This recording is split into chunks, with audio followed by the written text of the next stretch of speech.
안녕하세요. 강동선 ABA 연구소 소장 강동선입니다.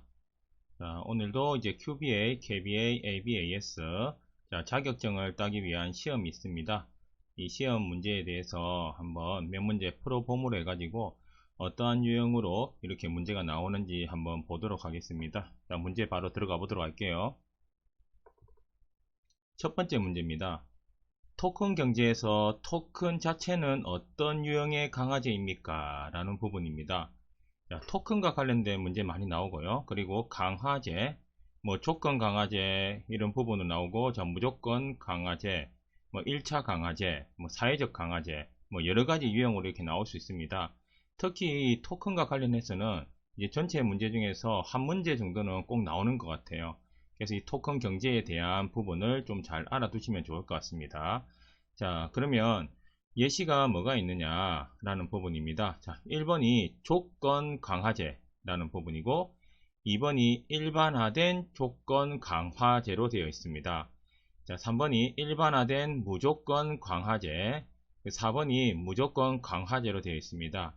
지금은 이렇게 해석이 잘 되어 있는데 번역으로 이렇게 나오다 보면은 이제 적당하게 해석이 잘 안 된 부분도 있어요. 그래서 다양한 유형으로 다양한 용어를 익혀 놓는 것이 좋다라고 제가 계속 이야기를 하고 있습니다. 자, 토큰 경제에서 토큰 자체는 어떤 유형의 강화제입니까?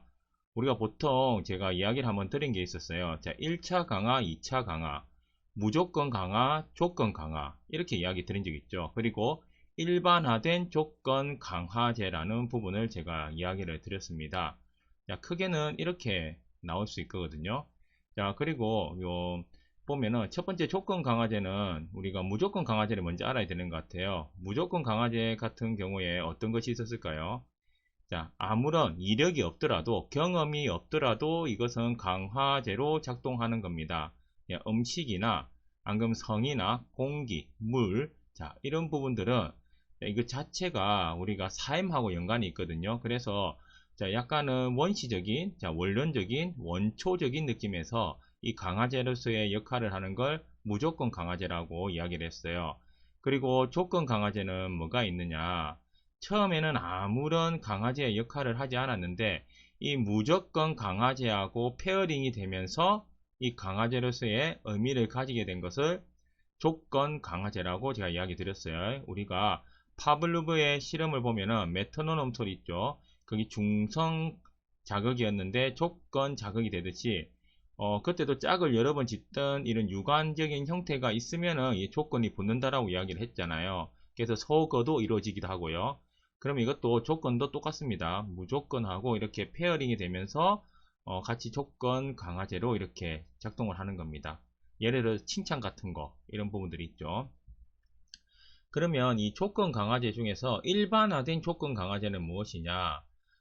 우리가 자주 이제 여러 가지 조건 강화제가 있는데 보통 어디에서건 교환을 할 수 있고 그리고 어디에서건 사용할 수 있는 이런 강화제를 조건 강화제 중에서 일반화된 강화제라고 했습니다. 그래서 가장 대표적인 게 돈이 되거든요. 자, 그래서 자 우선 답을 한번 볼게요. 답은 이 일반화된 조건 강화제입니다. 아마 답을 맞췄을 수도 있는데요. 이 토큰에 대해서 정확하게 아시면 좋을 것 같아요. 일단 조건 강화제는 맞습니다. 근데 토큰도 우리가 토큰을 통해 가지고 원하는 걸 이렇게 교환하는 느낌의 약간은 경제, 돈과 같은 역할을 하거든요. 그래서 우리가 보통 이 토큰 자체는 일반화된 조건 강화제로 이렇게 보통 자주 쓰는, 그래서 흔히 쓸 수 있는 일반화된 이 조건 강화제라고 이야기를 하고 있습니다. 그래서 토큰 경제가 나올 때는 이 일반화된 조건 강화제, 안 그러면 조건 강화제와 연관을 해서 이렇게 생각을 하시면 좋을 것 같아요. 2번 문제입니다. 강동선 선생님은 일주일에 5일 동안 숙제를 제출한 학생들만 강화제 상자로부터 강화제를 받는 보상 시스템을 교실에서 개발하였습니다. 다음 중 이에 대한 설명으로 가장 알맞은 것은 무엇입니까? 약간은 해석본이다 보니까 조금 이제 자연스럽지 않은 부분은 조금 있죠. 그런데 보면은 그건 같아요. 이제 5일 동안 숙제를 제출한 학생, 자, 이런 목표가 있고, 이런 목표에서 강화제를 받는 보상 시스템이라는 게 있잖아요. 그러면 이제 이 숙제를 한 아이들만 이런 강화제를 주는 이런 규칙을 만들었다라고 보시면 될 것 같습니다. 자, 그러면 여기에서 우리가 이제 집단 유관, 집단 강화와 이 형태에서 우리가 같이 연계가 되는 것 같아요. 1번이 무엇이냐? 공동 의존적인 집단 강화, 그리고 2번 종속 집단 유관, 3번 독립 집단 유관, 4번 상호 의존적 집단 유관. 제가 집단 강화라는 말을 좀 잘 사용하다 보니까 유관이 아직까지 익숙하지 않은 것 같아요. 근데 집단 유관이 조금 더 정확한 표현이라고 할 수 있습니다. 근데 우리 해석된 부분을 보면 집단 강화라고 이야기할 때도 있다라는 거예요. 그래서 뭐 첫 번째 이제 우리가 보통 보면은 공동 의존적인, 자 우리가 독립, 종속, 상호 의존은 자 기본적으로 우리가 알고 있죠. 독립은 뭐라고 했습니까?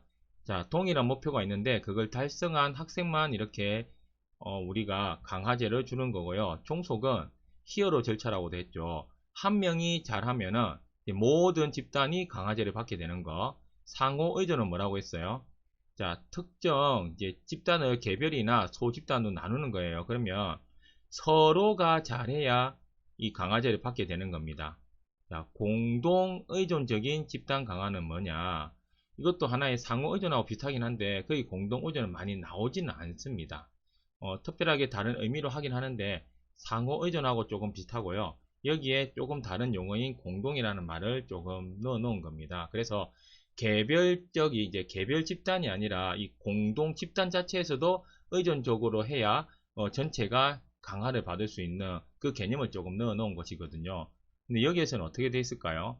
5일 동안 숙제를 제출한 학생들만 자 개별적으로 받는다고 했죠. 그러면 독립 집단 유관이라고 보는 것이 가장 나을 것 같습니다. 자, 3번 문제 한번 풀어보겠습니다. 도피로 유지된 문제 행동의 이력을 가지고 있는 고객이 자, 학생이 될 수 있을 것 같아요. 자, 보통 우리가 그 BCBA나 이런 데 보면 서비스라고 하고 고객이라고 이렇게 이야기를 많이 하거든요.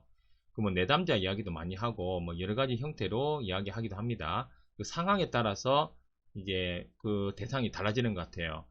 작업을 시작한 지 몇 분 후에 퍼즐 조각을 던지기 시작한답니다. 이런 문제 행동을 하고 있다는 거죠. 이 퍼즐 던지기를 통해 가지고 이 그 작업을 하지 않게 되는 이런 도피가 되었다는 겁니다. 자, 그 행동의 기능이 도피가 되겠죠. 이런 이력을 가지고 있다는 거예요. 자주 해서. 그러면 행동 분석가가 할 수 있는 가장 좋은 프로그램의 변화는 무엇입니까? 라는 거예요. 자, 이게 맞다 안 맞다로 개념으로 우리가 보기도 하는데요. 때로는 이것 중에 어떤 것이 가장 긍정적인 절차, 가장 적합한 절차, 가장 대안적인 절차냐라는 부분으로 더 좋은 프로그램이 무엇이냐라는 부분으로 또 접근하기도 합니다. 그래서 첫 번째 한번 볼게요. 퍼즐을 제거하고 타임아웃 절차를 실행합니다. 라는 부분이 있어요. 자, 이것 자체는 1번은 자 답은 일단은 보여주고 한번 제가 이야기를 해볼게요. 자 1번은 일단 절차 자체가 틀렸습니다. 도피로 유죄된 그 문제행동 같은 경우에는 타임아웃을 쓸 수가 없어요. 오히려 문제행동을 더 강화시키는 이런 결과가 나오거든요. 타임아웃은 우리가 부적 벌의 개념입니다. 그래서 도피는 보통 부적 강화의 형태로 나타나거든요. 그래서 부적 벌의 형태하고 이게 동일하게 매칭이 될 수 없어요.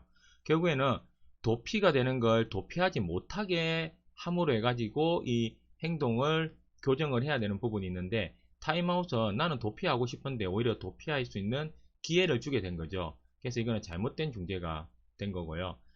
자, 두 번째 한번 볼게요. 고객에게 대체 행동으로 도피에 대한 요청을 하도록 가르칩니다.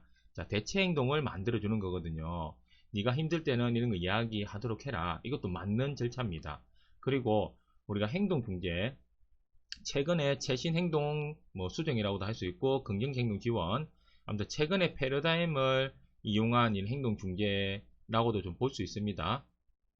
거기에서 가장 중요한 것은 가장 대안적이고 긍정적인 방법을 우선 고려하고 이후에 조금은 부정적이더라도 이게 대안이 안 될 때는 써라라는 부분이 있습니다.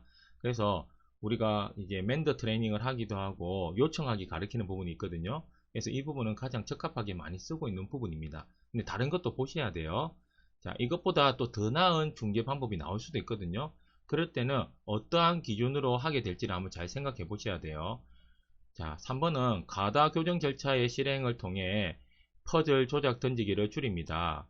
뭔가 교정 절차, 우리가 가다 교정 절차 알고 있죠. 한 개를 잘못하면 그걸 과잉해서 이렇게 교정하도록 가르치는 거거든요. 이것도 어찌 보면은 현재는 많이 쓰지는 않습니다. 우리가 뭐 홍수법, 가다 교정, 뭐 여러 가지 방법들이 있는데, 자, 이런 부분들은 방법적으로 맞을 수는 있는데요. 우리가 윤리적으로 맞지 않다고 보는 경우가 많이 있습니다. 그래서 이 부분이 올바른 방법으로 될 확률은 상당히 낮아요. 자, 타임아웃도 많이 안 씁니다. 벌의 형태는 많이 안 쓴다라는 거예요. 자, 그러면 4번에 성공적인 작업 완료를 위해 제공되는 사회적 칭찬의 양을 늘립니다. 자, 이것도 틀린 건 아닙니다. 근데 이거는 시간이 더 오래 걸리고 오히려 2번보다는 더 적합하지는 않은 방법이 될 수 있어요. 그리고 사회적 칭찬의 양을 늘린다는 것은 여기에서 적극적인 대안이 되지 못할 수도 있거든요. 또 다른 1차적 강화제, 방금 강화를 통해 가지고 이거 늘린다라는 부분이 있으면 좀 나을 수도 있고요. 대체 행동을 가르쳐 가지고 도피에 요청하도록 하고 또 행동이 잘 되었을 때 일단 도피 자체가 강화된 거거든요. 이 결과에 따라서 또 강화제를 또 다른 걸 제공할 수도 있습니다. 그렇게 하면 괜찮은데 사회적 칭찬의 양을 늘리는 것은 일단은 사회적 칭찬의 양이 강화제로서 작동하는지 확인이 되지 않은 부분도 있다라고 할 수 있고요.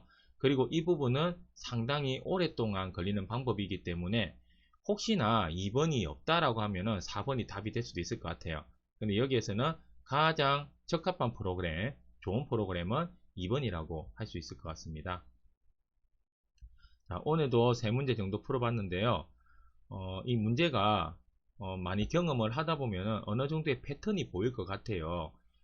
계속 헷갈릴 때도 있거든요. 그리고 마지막에 물어보는 요지에 따라서 답이 조금씩 달라지기도 합니다.